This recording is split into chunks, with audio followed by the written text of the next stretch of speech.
that is India. The fact remains that this destabilization of Pakistan is something that is high on the agenda of India, at least. When it comes to the Afghan territory, Pakistan has many a times tried to negotiate with the Afghan Taliban to talk some sense to them. We had various talks, but this led nowhere. And then we saw what happened in Islamabad and also at the Varna Cadet College. This is something that to some seems normal, to others it does not. But this nexus seems to be strengthening with every passing day. What needs to be done? How should Pakistan as a country counter it? What are the different mechanisms, diplomatic or otherwise, that Pakistan has now in its capacity to move forward with? To discuss that and more, we have been joined in the studios by Dr. Roxolana Zigon. She is an international geostrategic expert and international affairs expert as well. Comes all the way from Moscow and was here. We got hold of her. Thank you very much, Roxolana, to have joined us. It's a pleasure to have you here on the show. Thank you very much for your invitation. So I'm pleased to be here, and I'm pleased to have an opportunity to share my views on the current affairs in regard to Pakistan, being a great friend of Pakistan. I know that. We did talk about Pakistan and, of course, your views on that. Dr. Zigon, how do you assess this growing body of intelligence that openly suggests a coordinated nexus between the Indian intelligence agencies and certain Afghan elements in orchestrating terror activities in Pakistan, particularly in Islamabad and Varna? These are the latest incidents, so I just wanted your point on that. I think in order to analyze the current situation, we should focus on the reasons, not on the consequences, and to look back in the history of this problem. First of all, we have to look back and highlight recent military conflict that took place between India and Pakistan, and that has been deliberately frozen, as well as we know that the reasons of that conflict has been not resoluted for years and for decades.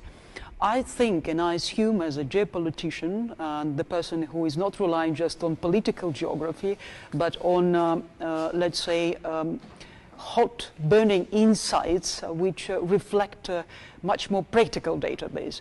And I can say that all those events, to my point of view, are interconnected. As soon as the conflict between India and Pakistan has been so-called stopped by the efforts of the outer forces and participation of American side, which has announced itself as a peacemaker, and the conflict has been freezed, it was evident that that kind of situation would receive a continuation. And that continuation we have seen at the recent tension on the borders between Pakistan and Afghanistan. As well as Indian aggressive propagandistic approach towards Pakistan has been not changing for years and for decades. And we all know that India and Pakistan has been at the top of the tension since the late 40s.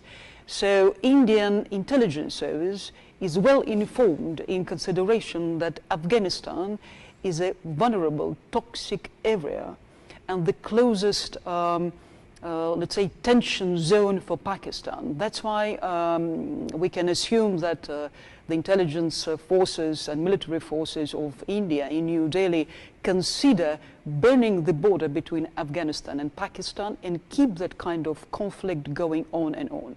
Somehow, the recent events, an explosion, terroristic attack in Islamabad, is a message, a sign from the side of Indians and their allies in Afghanistan. I assume that those allies are actually located among Talibans, among those kind of tribes that are easy to be converted and are easy to be actually inclined towards the propaganda of Indians.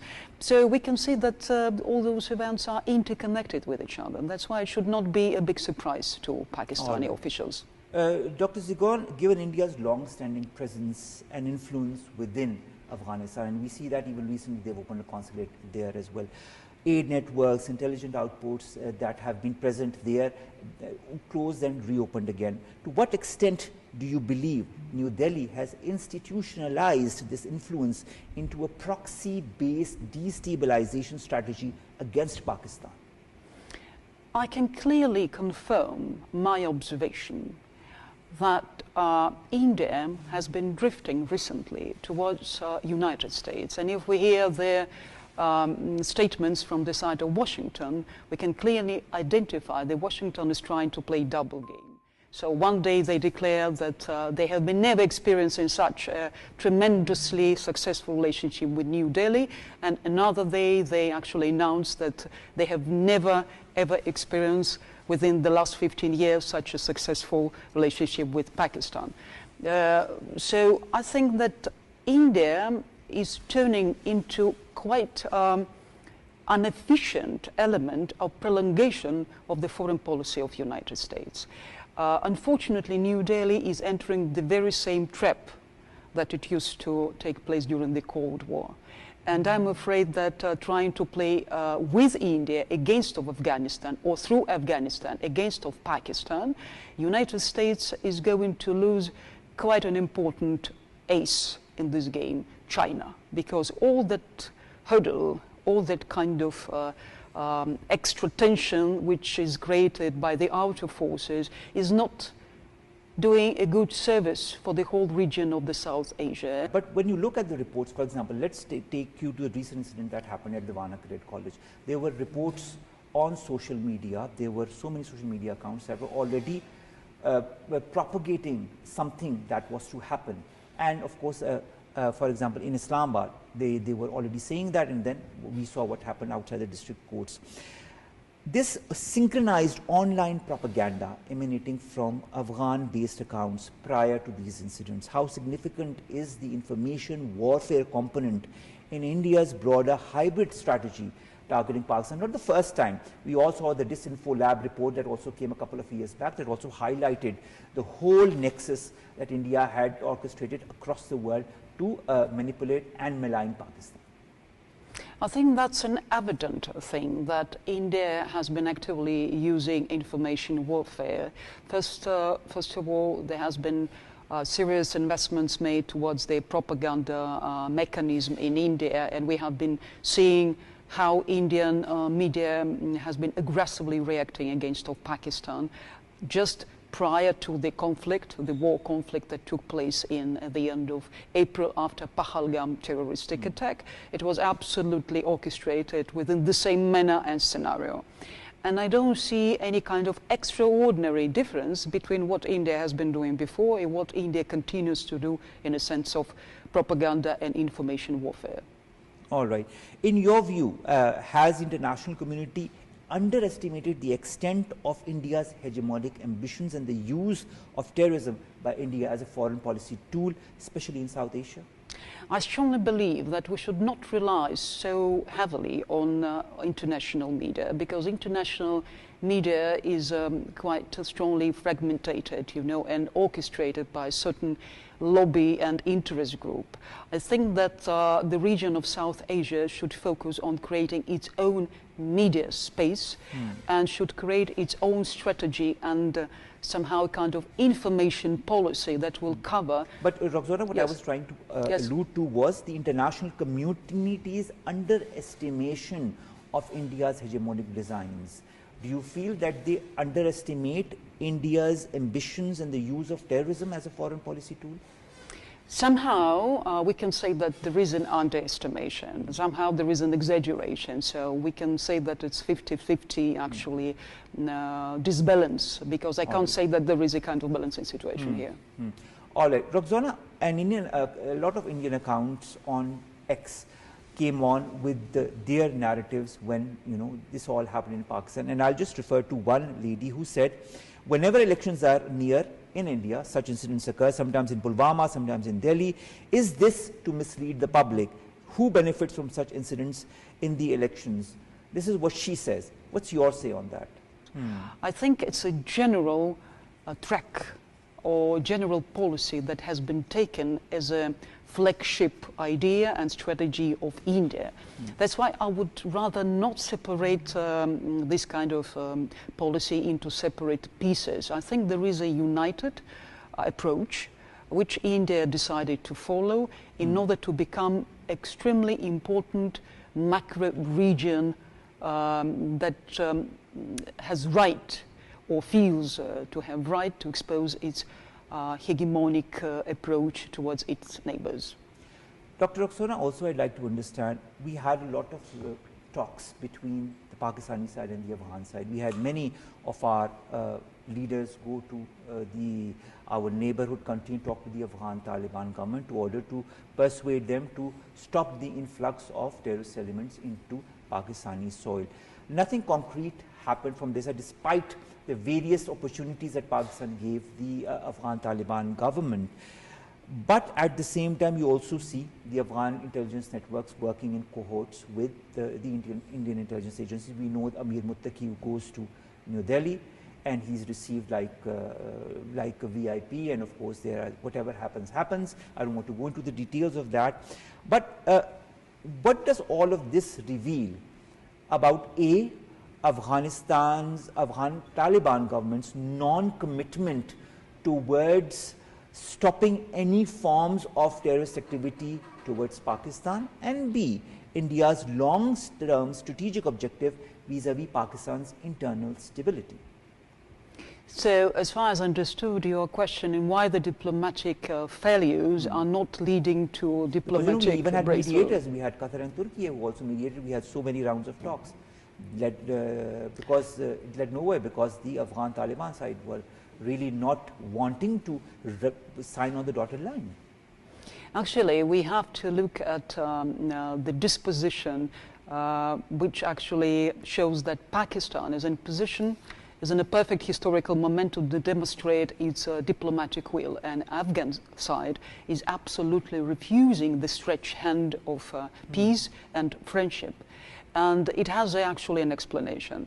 First of all, we are living in a quite difficult moment of global disorder, and that disorder has creepily arrived to the region of South Asia, because South Asian region has become the next battlefield of the geopolitical forces. And we must not deny the fact that the third power or the third force is using in a kind of terms of special operation on information field an element of the flag force or false flag, you know. It means when you are realizing your foreign policy or military defense policy strategy on the territory of the third country by the hands and by the operational forces of the fourth country. That's why we can have to see who is standing behind it, why Afghan side and Taliban are absolutely not inclined to seal up the peace deal. All right. But how do you see this region evolving now? When you look at one end, Pakistan is encircled by the Afghan side, which is governed for the moment by interim Afghan government of the Afghan Taliban. On the other side, Pakistan has a very hostile Indian neighbor. Pakistan has tried many a times to talk on issues pertaining to the conflicts between the two sides, but that has led nowhere. What do you feel as a geopolitical analyst is the intention of both the current Afghan Taliban regime in Afghanistan as well as the Indian government as far as Pakistan is concerned? Why can't there be stability in the region? The stability starts from the will at least of one party. And in this constellation, there is only one party I can see, the one that has a diplomatic will, and it's Pakistan. For Pakistan, on account of Pakistan, it's a good actually surplus to its diplomatic baggage. As for India, India is absolutely not interested to attack at this moment Pakistan directly, because no one is interested to start up a nuclear war in the region. That's why actually the special information operations of warfare is actually in service and in charge.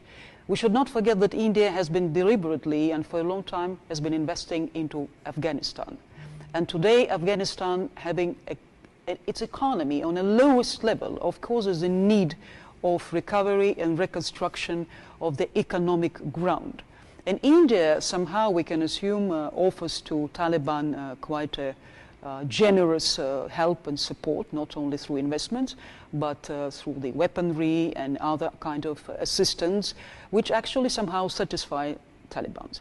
I think Pakistan should search those kind of parties that will be willing to become ally of Pakistan in its diplomatic efforts in order to convince Taliban to change their mind. I think China and Russia can become quite a powerful strategic partners in this aspect. All right, so let's look forward to that, because for the moment the mediation with Qatar and Turkey hasn't led us anywhere, because the Afghan Taliban side refuses to sign on to stop any such infiltration on the Pakistani side. But you know, who knows, maybe in the next couple of days we might see new angles, new mediators come to the forefront. Thank you very much, Dr. Roxolana Zigon, Russian geopolitical and geostrategic expert, to have joined us for this exclusive on Pakistan TV on my show. And of course, here's to many more interactions all the way from Moscow here, and the next time you're here as well. Thank you very much to have joined us. Thank you very much.